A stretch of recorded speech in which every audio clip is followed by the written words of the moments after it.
뉴스룸을 시작하겠습니다. 윤석열 대통령이 풀려나자마자 국민의힘은 곧바로 헌법재판소 흔들기에 나섰습니다. 법원에서 윤 대통령 구속 취소 결정을 내린 만큼 헌재 탄핵 심판의 변론을 재개하거나 탄핵 각하를 해야 한다는 주장입니다. 하지만 윤 대통령 구속 취소 결정과 헌재 탄핵 심판은 직접적인 연관 관계가 없습니다. 김필중 기자입니다. 권성동 국민의힘 원내대표는 기자간담회를 열고 헌법재판소를 향해 목소리를 높였습니다. 헌법재판소가 이번 법원 결정을 좀 참고를 해서 적법 절차에 미흡한 부분이 있다고 판단이 되면은 변론 재개도 필요하지 않나.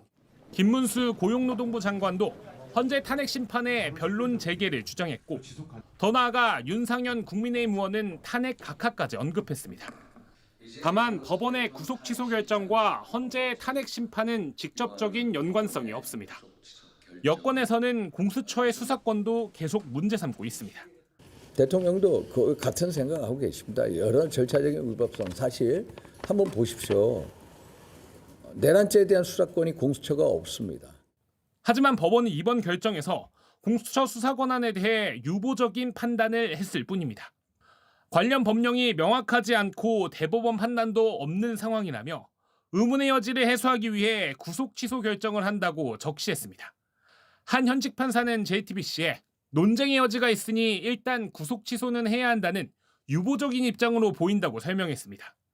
그럼에도 여권에서는 적어도 논쟁이 되는 공수처의 수사 기록을 탄핵 심판에 활용하는 것 자체가 문제라고 주장합니다.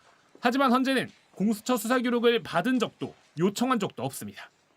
이런 가운데 당 지도부는 윤 대통령의 건강이 회복하는 대로 빠른 시간 내에 윤 대통령을 방문하겠다고 했습니다. JTBC 김필준입니다.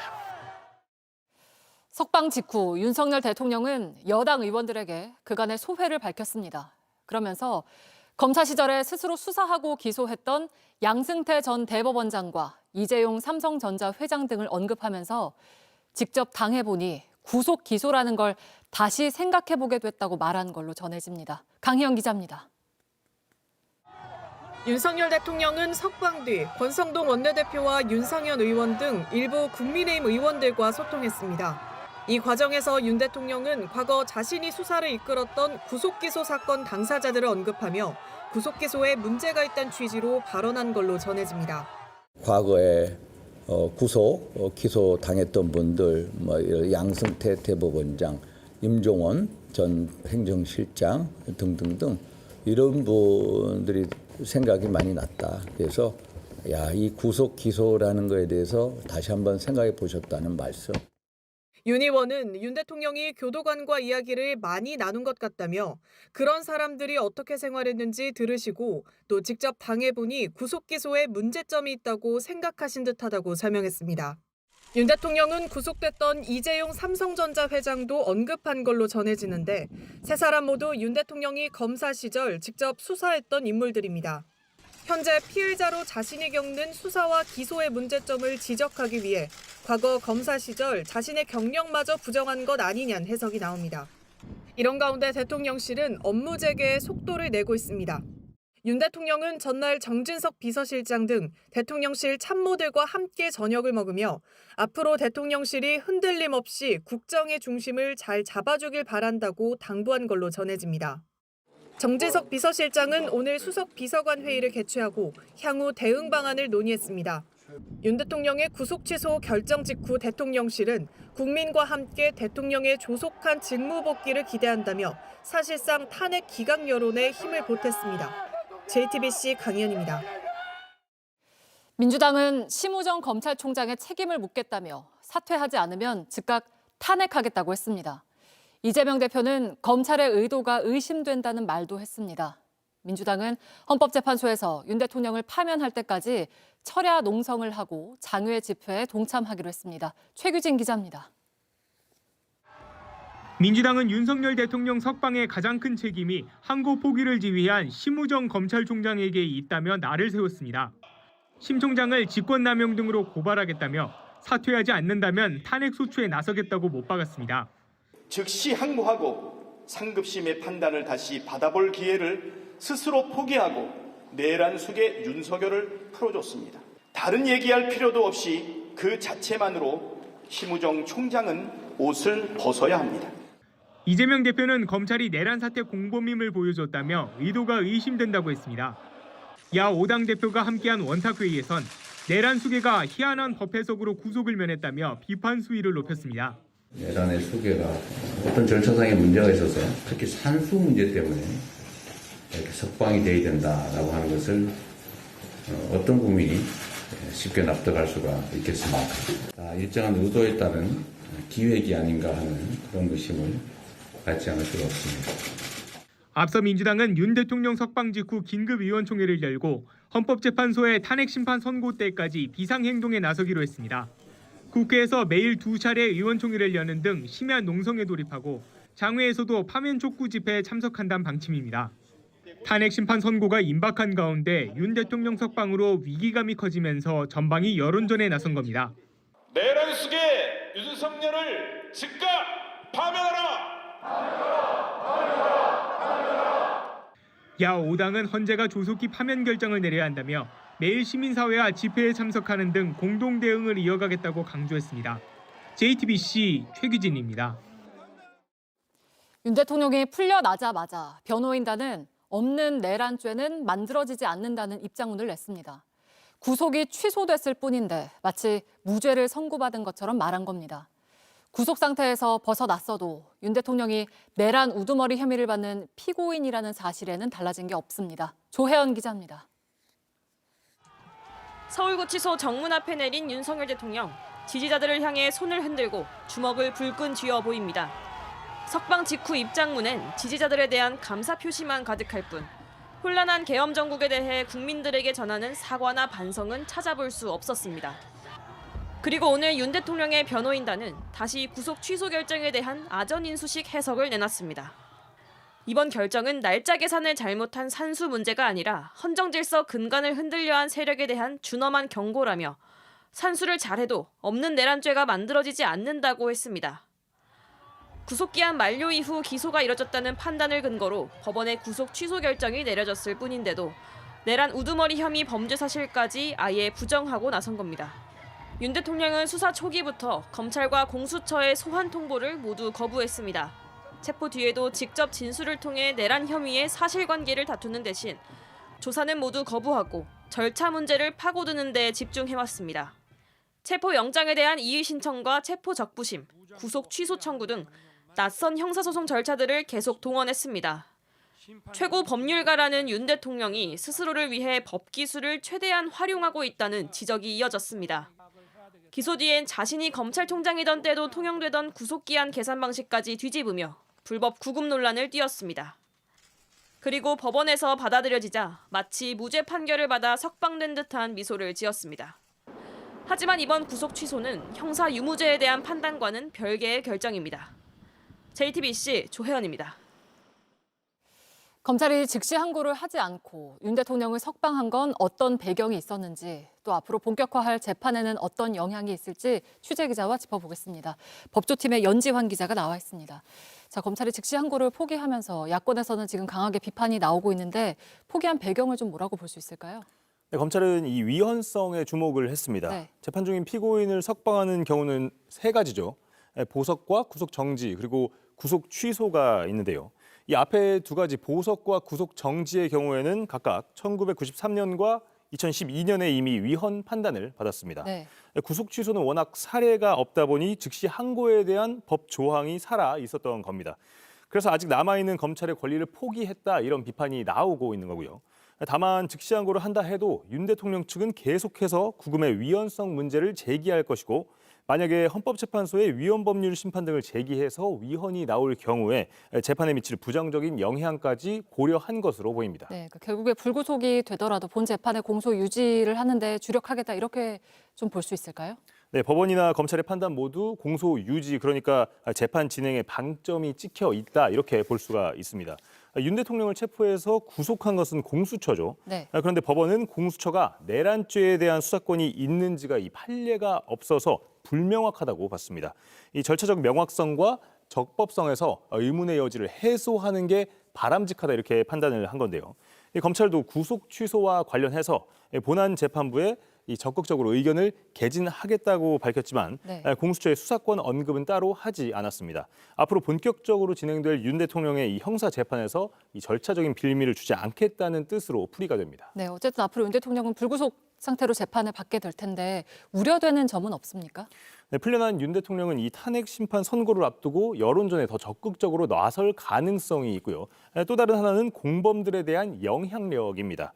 서부지법에서 윤 대통령에 대한 구속영장을 발부할 때 그 발부 사유로 증거인멸 염려를 들었습니다. 네. 윤 대통령은 국회의원을 끌어내라고 지시한 사실 등을 지금 부인을 하고 있죠.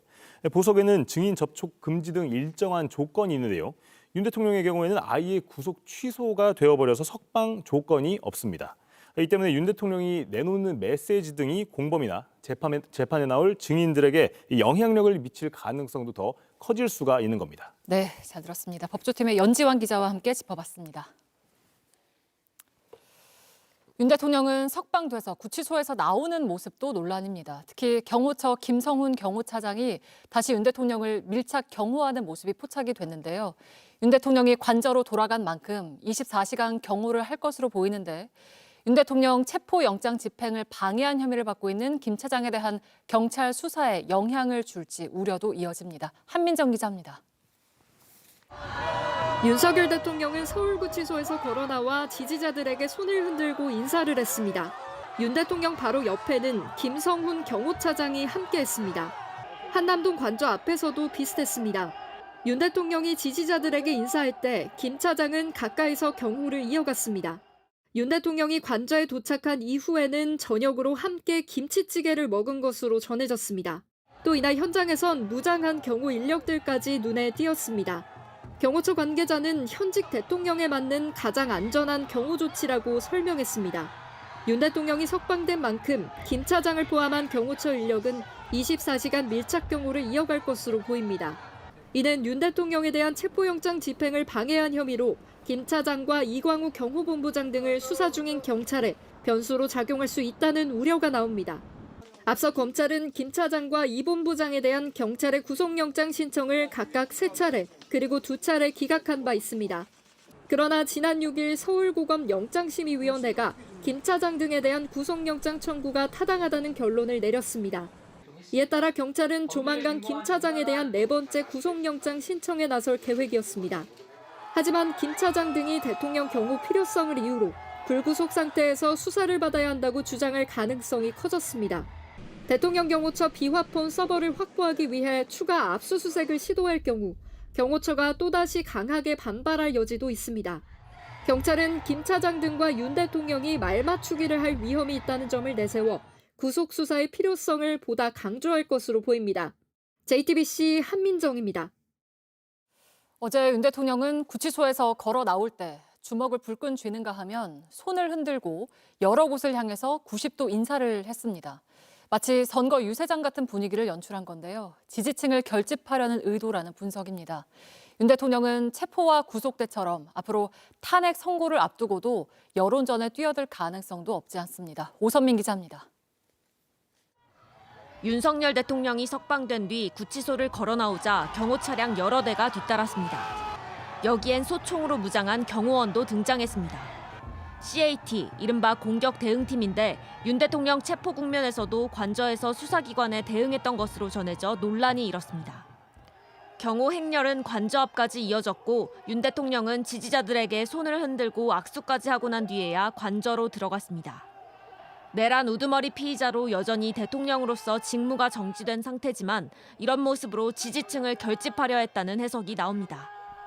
윤 대통령은 체포와 구속 국면에서도 계속해서 여론전을 이어왔습니다. 올해 첫날 유튜브로 애쓰는 모습을 보고 있다며 끝까지 싸울 것이란 편지를 시작으로 체포 당일엔 영상 담화와 육필 편지도 공개했습니다. 안타깝게도 이 나라에는 법이 모두 무너졌습니다. 수사권이 없는 기관에 영장이 발부되고 지지자들이 모인 집회에선 변호인들이 구속됐던 윤 대통령의 입장을 전하기도 했습니다. 대통령께서는 정말 한없는 고마움의 표정을 지으시고 나는 건강하다, 잘 있다는 인사를 꼭 전해달라고 하십니다. 윤 대통령은 석방 후 변호인단을 통해 저의 구속과 관련해 수감돼 있는 분들도 계신다며 조속히 석방이 되기를 기도한다는 메시지를 냈습니다. 조만간 있을 것으로 예상되는 탄핵 선고를 앞두고도 또 다른 여론전을 펼칠 가능성도 배제할 수 없습니다. JTBC 오선민입니다. 네, 윤 대통령 지지자들은 한남동 관저 앞에 모여서 탄핵 반대 집회를 열었습니다. 하루 종일 헌재를 압박하는 발언이 이어졌다고 하는데요. 취재 기자 연결해 보죠. 자, 심가은 기자, 윤 대통령은 당분간 외부 활동을 안 하겠다고 했죠? 네, 윤 대통령이 구치소에서 나와 이곳 관저에 들어간 지 24시간, 꼬박 하루 정도가 지났는데요. 당분간 외부 활동을 하지 않고 담담히 헌법재판소의 결정을 기다리겠다는 입장만 냈습니다. 아직까지 추가 소식은 들리지 않고 있습니다. 네, 관저 앞에는 아직 지지자들이 모여 있습니까? 네, 오늘 오전엔 사랑제일교회 전광훈 씨가 이끄는 탄핵 반대 집회가 진행됐는데요. 윤 대통령이 석방되면서 광화문에서 관저 앞으로 장소를 옮긴 겁니다. 오후에도 집회가 진행됐지만 지금은 일부 지지자들만 남아있는 상태인데요. 집회가 있었던 거리에는 헌법재판소 재판관들을 조롱하고 부정선거를 주장하는 포스터와 피켓들이 거리 곳곳에 남아있는 상태입니다. 전 씨는 오늘도 과격한 발언을 이어갔습니다. 들어보시죠. 만약에 헌법재판소가 뭐 딴짓했다 하이코 국민 저항권을 발동하여 한 칼에 날려버려 한 칼에 날려버려. 네, 또 어떤 얘기들이 나왔습니까? 네, 오늘 집회에서는 당장 내일부터 헌재를 둘러싸고 국민 저항권을 발휘하자는 등 극단적인 말들이 연이어서 나왔습니다. 탄핵이 인용될 시 헌재를 공격할 것을 예고하면서 헌재의 결정을 무시하는 듯한 선 넘는 발언들도 이어졌는데요. 어제 윤 대통령이 구치소에서 나오면서 안에서 성경을 열심히 읽었다는 입장문을 냈는데 이걸 두고 지지자들과 극우 유튜버들은 윤 대통령이 성경을 독파했다, 우리와 함께하고 있다면서 결집하는 모습을 보였습니다. 지금까지 한남동 대통령 관저 인근에서 JTBC 심가은입니다. 윤 대통령의 탄핵을 촉구하는 시민들 가운데서는 일부가 무기한 단식 농성에 들어가기도 했습니다. 광화문에 나가 있는 취재기자 연결합니다. 자, 김희랑 기자, 저녁 7시부터 대규모 집회가 열리는 거죠? 네, 잠시 뒤 이곳에서 윤석열 대통령의 즉각 파면을 촉구하는 집회가 열릴 예정입니다. 윤 대통령의 석방에 반발해 이틀째 시민들의 발길이 이곳으로 모이고 있는데요. 이 법원의 구속 취소 결정을 규탄하고 헌재의 신속한 파면을 촉구하는 목소리는 더 높아지고 있습니다. 직접 들어보겠습니다. 윤석열만 이렇게 시간 단위로 제소한다는 거는 명백한 특혜가 아닙니까? 아무리 봐도 공평하지 않다고 생각을 합니다. 어제 구속 취소 결정을 보고 밤에 한 3번 정도 자다가 깨어난 것 같아요. 너무 화가 나고 빨리 탄핵 결정이 이루어졌으면 좋겠습니다. 네, 그리고 일부는 어젯밤부터 단식 농성을 시작했다고요? 네, 윤석열 대통령의 파면을 촉구하는 진보 성향 단체 회원 일부가 이곳에서 어젯밤부터 단식 농성에 돌입했습니다. 이 헌법이 훼손되고 법치가 무너지는 모습을 더는 지켜볼 수 없다는 이유여서였는데요. 이 윤 대통령이 파면될 때까지 매일 집회를 열겠다고도 했습니다. 내란의 증거가 차고 넘치며 겹겹이 쌓여 있는데 참으로 기가 막힌 일이 벌어진 것입니다. 그리고 앞으로 일주일 동안 총력전도 예고한 상황이죠? 네, 탄핵 찬성 측은 오늘부터 일주일을 긴급 비상행동 주간으로 설정했습니다. 이 기간 동안 전국 동시다발 1인 시위가 예정되어 있고 릴레이 시국 선언도 이어질 예정입니다. 그 시작으로 오늘 심우정 검찰총장을 직권 남용 혐의로 경찰청 국가수사본부에 고발했습니다. 내일은 전국 정당들과 함께 연석회의를 추진할 예정입니다. 지금까지 광화문에서 JTBC 김희란입니다.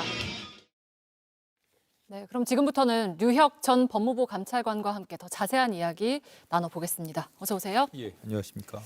네, 법원의 구속 취소 결정에 이제 검찰이 항고를 하지 않고 윤석열 대통령이 풀려났습니다. 네. 전 감찰관께서는 항고를 할 거다라고 예상을 하셨었는데 네네. 그러지 않은 이유를 뭐라고 좀 보시나요? 저도 참 이 즉시 항고를 당연히 할 것이라고 생각했던 네. 사안에 대해서 항고하지 않은 부분에 대해서 저도 결코 동의할 수가 없고요. 사실 돌다리도 두드려 보고 건넌다는 뭐 신중함 이런 게 있을 수가 있는데 이 경우는 늘 지나다니던 다리고 뭐 방금 전에도 지나갔던 다리고 지금도 지나가고 있는 사람이 있는데 옆에 있는 사람이 이 다리 건너가면 무너질지도 모른다고 얘기하니까 두드려보지도 않고 안 건너간 그렇게 비유하자면 그런 경우에 해당하기 때문에 저로서는 참 납득하기 어렵습니다. 네. 근데 참 뭐랄까 공교롭게도 그러니까 10년 전에 구속 취소에 대한 즉시 항고가 유효한지 뭐 이거를 다투는 형소법 개정안 심사 때에는 지금 뭐 당시의 새누리당 입장에서는 즉시 항고를 해야 한다. 또 당시의 새정치민주연합은 즉시 항고를 하면 안 된다. 근데 지금은 정반대인 상황인 거잖아요. 예. 법조인으로서 보시기에는 좀 어떤 생각을 갖고 계실까요? 저는 이렇게 중차대한 사안이고 전례도 전혀 없는 사안에서 즉시 항고를 포기한 것에 대해서는 동의할 수가 없고요. 네. 이게 피고인이 윤석열이라는 부분, 그 이름을 가리고 통상적인 피고인이었을 때도 과연 검찰이 이런 조치를 취했을까 하는 의구심이 듭니다. 그렇기 때문에 뭐 수사팀과 또 대립도 있었다는 뭐 이야기들이 나오는데 수사팀의 입장을 충분히 이해하고요. 어쨌든 간에 수사팀의 의견에 좀 힘을 실어주고 싶습니다. 네, 좀 자세히 따져보면 그러니까 법원이 구속 취소 청구를 받아들이면서 결정문에 적은 이유는 크게 두 가지였잖아요. 그러니까 구속 기간을 어떻게 산입할 건지, 날짜가 아닌 시간으로 해야 한다. 그러니까 그게 조금 애매한 부분이 있으니 그때는 뭐 피고인의 이익으로 이런 형사법 대원칙을 좀 엄격하게 적용한 걸로 보이는데 근데 하필 그 피고인, 첫 번째 피고인이 왜 윤석열 대통령이냐 이런 점에서 이제 비판의 지점이 있는 것 같아요. 근데 구속 취소 청구라는 것 자체를 윤 대통령이 제일 처음 했었기 때문에 이렇게 처음 적용이 됐던 걸까요? 그렇지는 않습니다. 구속 취소 청구라는 거는 실무상 아주 드물지는 않고요. 명백하게 구속 취소 사유가 생긴 경우에는 구속 취소 청구가 이루어지는 경우가 있습니다. 사실 이 경우 같은 경우에는 뭐 조금 전에 좀 애매하다고 말씀하셨는데 그 관련되어 있는 법 규정이라던가 그걸 물리해석, 그러니까 법에 쓰여져 있는 그 언어의 의미적인 한계를 놓고 해석을 한다던가 실무 관행, 이 검찰에서는 이 구속 만기를 계산할 때 혹시라도 실수하는 것을 방지하기 위해서 구속 만기 부전지라는 걸 붙이는데요. 거기에 항상 구속 만기 일자를 기재하게 되어 있습니다. 그런 오늘도 기재하고 있을 것인데 그런 기재하는 관행이라던가 관련 규정의 취지, 가능한 취지 해석 물리적인 해석의 범위를 벗어나는 것이라고 저는 생각하고요. 다 날짜로 다 날짜로 계산을 해왔습니다. 그런데도 불구하고 이 사례의 경우에 이렇게 법원에서는 이제 사안의 중대성을 고려해가지고 절차적인 논란이 제기된 이상 이런 걸 다 이런 문제를 다 단단하게 논란의 가능성을 배제해놓고 하자는 취지에서 했다라고 하는데 그렇다고 하더라도 이런 중차대한 사건에서 즉시 항고를 해서 상급심의 판단을 받아보는 일이 없이 그냥 바로 쉽게 검찰에서 물러난 것은 저로서는 참 납득하기 어렵습니다. 그러니까 뭐 절차상 문제를 차치하더라도 일단 결과적으로만 놓고 보면 뭐 김용현 전 장관이라든지 내란 중요임무 종사자들은 다 지금 구속돼 있는 상태인데 내란 우두머리 혐의를 받는 윤석열 대통령만 석방이 된 거잖아요. 결과적으로 봤을 때는. 그러면 앞으로 더 풀려날 수 있는 사람들이 생길 수도 있는 건가요? 그런 의문을 다 뭐 그렇게 말씀하실 수 있을 것 같습니다. 사실 뭐 내란 우두머리가 풀려나가지고 불구속 재판을 받는 상황에서 다른 뭐 하수인에 불과한 사람들이 구속돼서 재판을 받는다는 모습도 좀 상당히 납득하기 어려운 것이고요. 어찌되었든 간에 이게 공정하지도 않고 형평에도 어긋나기 때문에 뭐 앞으로 향후 공판 과정에서 수사팀이 적극 의견을 개진하겠다고 했으니까 이런 형평성에 비추어 보더라도 그리고 윤석열 대통령이 증거인멸 가능성이라든가 이런 걸 부각시켜서 법원에서 직권으로 구속영장을 발부해서 구속해달라고 요청을 한다던가 이런 적절한 조치를 취해야 할 것으로 보입니다. 그리고 법원이 이제 두 번째로 이야기한 부분은 공수처의 수사권을 이야기했어요. 수사 권한에 의문이 있는 그 여지를 해소하고 갈 필요가 있다. 이거를 제대로 해소하지 않을 경우에 나중에 뭐 상급심에서 파기 사유가 된다던가 재심의 사유가 될 수 있다고 얘기했는데 이걸 어떻게 해소를 해야 하는 겁니까? 이미 재판은 진행되고 있는데. 사실 공수처가 설립되는 과정에서 관련 법을 아주 구체적으로 이런 경우를 예상하지 못했기 때문에 아주 구체적인 경우에 대한 아주 세밀한 규정을 두지 못했습니다. 입법 공백이 있다는 거죠. 그런 부분 때문에 사실 검찰이든 공수처든 중요한 부분, 예를 들어 수사는 공수처가 하더라도 기소는 검찰이 해야 된다는 것, 그리고 이 사건을 송부해야 한다는 것, 이런 법에 규정되어 있는 중요한 절차는 모두 지켰지만 세세한 부분, 신병 인치라든가 이런 데에 대한 규정이 없으니까요. 어찌되었든 간에 본인들로서는 최선을 다해서 이걸 지키려고 했는데 법원에서는 뭐 여러 가지 수사권 논란이라든가 사전에 좀 정리해 놓고 가야 될 여러 가지 문제들이 있다고 보아서 그렇게 결정을 한 것이고, 어떤 의미에서는 검찰이 즉시항고를 통해서 이런 절차적인 논란이 해소될 것을 기대했는데 검찰이 즉시항고를 하지 않았지 않습니까? 그렇기 때문에 그런 것을 해소할 기회를 잃었다, 뭐 이렇게 볼 여지도 있는 것 같습니다. 그러니까 지금 걱정이 되는 부분 중에 하나가 이 구속 취소 청구를 받아들인 재판부가 윤 대통령의 그 내란죄 혐의 1심 재판부인 거잖아요.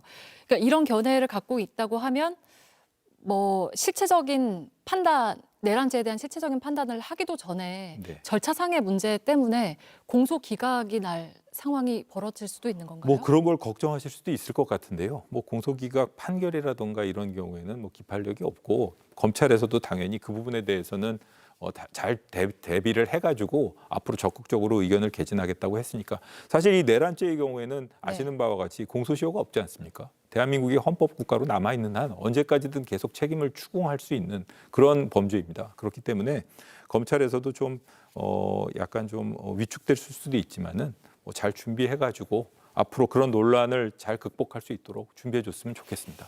네, 알겠습니다. 저희가 시간 관계상 오늘 말씀은 여기까지 듣도록 하겠습니다. 류혁 전 법무부 감찰관과 함께했습니다. 고맙습니다. 네. 윤 대통령의 내란 우두머리 혐의를 뒷받침하는 증거들은 이어지고 있습니다. 12.3 비상계엄 당일 윤 대통령 담화가 시작이 되자 문상호 당시 정보사령관은 이제부터 모든 행동은 합법이라며 선관위 장악을 지시했습니다. 정보사 대원들은 선관위 직원들을 감금한 데 이어서 고문까지 준비했습니다. 김민광 기자가 단독 취재했습니다. 윤석열 대통령은 비상계엄 명분으로 부정선거 의혹을 거듭 주장했습니다. 그래서 저는 이번에 국방장관에게 선관위 전산 시스템을 점검하도록 지시한 것입니다. 12.3 비상계엄 당일 최정예 작전부대인 정보사령부 대원들이 선관위 점거작전에 투입된 것도 그 때문입니다. 다만 선관위 직원들을 감금하라는 지시에도 작전은 곧바로 실시되지 않았습니다. 작전에 투입됐던 고모대령은 선관위에 도착한 뒤 당연히 훈련이라고 생각했다면서 실제 선관위 직원 체포를 지시할 거라곤 예상치 못했다고 검찰에 진술했습니다. 하지만 윤 대통령의 대국민 담화가 생중계되면서 상황은 달라졌습니다. 문상호 당시 정보사령관은 현장에 나가 있는 고대령에게 직접 전화를 걸었습니다. 방송 나오는 것 확인했느냐고 물어본 뒤 계엄이 선포됐으니까 지금부터 모든 건 합법이다. 당장 움직이라고 지시를 한 것으로 확인됐습니다.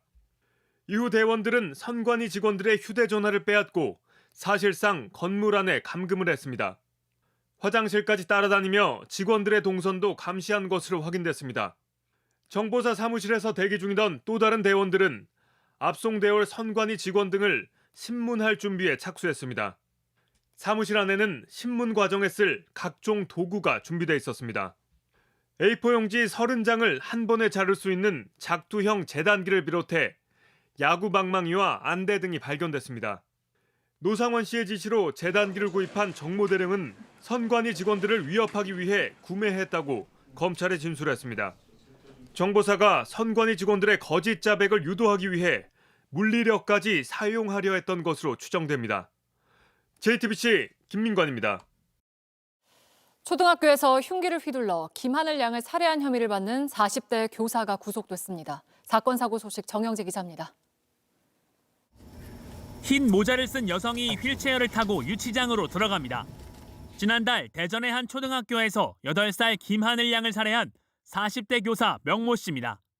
명 씨는 범행 후 자해를 시도해 그동안 병원에서 치료를 받았습니다. 그러다 지난 7일 퇴원하며 체포됐고 경찰은 구속영장을 신청했습니다. 명 씨는 어제 대전지방법원에서 열린 구속 전 피의자 신문에 출석하지 않았습니다. 법원은 도주 우려가 있다면서 구속영장을 발부했습니다. 하늘 양이 세상을 떠난 지 26일 만입니다. 전담 수사팀은 범행 동기 등을 조사해 다음 주 사건을 검찰로 넘기고 신상정보 공개 여부도 결론 낼 예정입니다. 산 중턱에서 하얀 연기가 피어오릅니다. 오늘 오전 11시 30분쯤 경남 거제의 한 야산에서 불이 났습니다. 헬기 석대와 진화 차량 18대 등을 투입해 54분 만에 껐습니다. 산림당국은 불이 난 원인을 조사 중입니다. 어제 오후 6시쯤엔 서울 강남 한 도로를 달리던 차에서 불이 났습니다. 불은 10분 만에 꺼졌고 운전자와 동승자는 대피해 다친 사람은 없었습니다. 소방은 차량 엔진룸에서 불이 시작된 것으로 보고 조사 중입니다. JTBC 전영재입니다. 기습회생 신청 이후 홈플러스 측은 정상화되고 있다고 하지만 입점 업체들의 불씨는 갈수록 커지고 있습니다. 여전히 대금은 미납된 상태인데도 대주주 MBK 파트너스는 또 다른 기업 인수까지 추진하고 있기 때문입니다. 전다빈 기자입니다. 홈플러스의 깜깜무소식 대금 미납에 90여 명의 입점 업주들이 SNS 채널에 모였습니다. 그때 손정부가 들어오셨어서 집원을 걸어놔가지고 아직 공지는 아무것도 없습니다. 지금 저도 덕파하신 분들 못 들어오신 거고. 입점 업체들은 이번 사태가 다분히 의도적이라고 지적합니다. 악질적인 게 저희한테 그 대금 납부해야 되는 날에 그 회생 절차 신청했다고 하더라고요. 밤에 대금까지 묶어놓고 자기들이 그거를 신청을 한 거죠. 홈플러스 측은 다음 주 중 지급이 완료될 것이라는 입장이지만 갑작스런 혼란을 야기한 대주주 MBK 파트너스의 책임론은 더 커지고 있습니다. 전문가들은 통상 기업 회생 신청은 최후의 수단인데 선제적인 신청 의도가 의심스럽다고 지적합니다. 의문들이 생기는 거죠. 통산으로 가려고 일부러 지금 회생해서 일단 뭐 자기들 빚도 좀 털어내면 좋고 그래서 하는가 하는 생각이 한편 듭니다. 홈플러스 노조 역시 앞으로의 대량 해고나 청산 가능성을 우려하고 있습니다. 유통업계에선 MBK가 그동안 홈플러스 자체의 경쟁력 강화보단 현금 마련에 집중해왔다고 분석합니다. 업계 관계자는 지금 이 사태는 MBK의 돈을 중심으로 한 그동안의 의사결정 때문이라며 의혹 해소 및 정상화를 위해 MBK가 좀 더 적극적일 필요가 있다고 말했습니다. 이런 상황 속에서도 MBK는 다른 기업 인수를 계속 추진하고 있어 불씨는 더 커지고 있다는 지적이 나옵니다. JTBC 전다빈입니다. 세계 여성의 날을 맞아서 위안부 피해자를 기리는 평화의 소녀상이 독일의 두 곳에 설치됐습니다. 현지 시간 8일 독일 쾰른 나치 기록 박물관에서 시민단체 등 250여 명이 참석한 가운데 평화의 소녀상 제막식을 열었습니다. 한때 철거된 바 있는 독일 카셀대의 소녀상도 인근 교회 부지에 재설치됐는데 전시 기간은 1년으로 한정됐습니다. 겨우내 야구에 고팠던 사람들이 이렇게 많았을까요? 시범 경기일 뿐인데 오늘 5개 구장에는 모두 7만 명 넘는 팬들이 몰려서 역대 최다 관중 기록을 깼습니다. 오늘은 눈에 띄는 시원한 홈런포가 많았습니다. 최승기 기자입니다. 1회 말 원아웃, 주자 1루 상황. 삼성 박병호가 SSG 김광현의 시속 144km 직구를 그대로 받아칩니다. 115m를 날아 왼쪽 담장을 훌쩍 넘깁니다. 시원한 홈런포는 2만 3천 명 넘는 야구 팬들이 찾은 대구 구장을 들썩이게 했습니다. 시범 경기가 시작하자마자 가장 뜨거운 사나이는 NC 김주원입니다. 오늘까지 이틀 연속 홈런 아치를 그리며 이호준 감독에게 첫 승리를 선물했습니다. 롯데 황성빈이 중견수 앞으로 향하는 타구를 향해 달려갑니다. 미끄러지듯 몸을 던져 기어코 공을 잡아냅니다. 시범 경기일 뿐이지만 다이빙 캐치까지 하며 팬들의 환호를 불러냅니다. 롯데는 선발 투수 반지가 4회까지 7개의 삼진을 잡아내며 무실점 완벽투를 뽐냈고 기아와 0대0으로 비겼습니다. 오늘은 올해부터 본격 투입되는 피치클록도 눈길을 모았습니다. KT 오원석은 주자가 있는 상황에서 25초까지 공을 던지지 않아 볼카운트 하나를 헌납하게 됐습니다. 시범 경기가 시작한 지 이틀째, 겨우내 야구를 기다렸던 팬들의 발걸음은 오늘도 이어졌습니다. 5개 구장에 모두 7만 1,288명이 찾았는데 역대 시범 경기 하루 관중 수로는 최다 기록입니다. 프로야구는 오늘 22일 정식 개막합니다. JTBC 최승기입니다. 네, 내일도 포근할 거란 예보입니다. 낮 최고 기온은 서울 14도, 부산 13도, 대전, 광주 15도까지 오르겠습니다. 전국 대부분 지역의 초미세먼지는 나쁨 수준을 보이겠습니다. 당분간 낮과 밤의 기온차도 커서 환절기 건강 잘 챙기셔야겠습니다. 뉴스룸 마치겠습니다. 고맙습니다.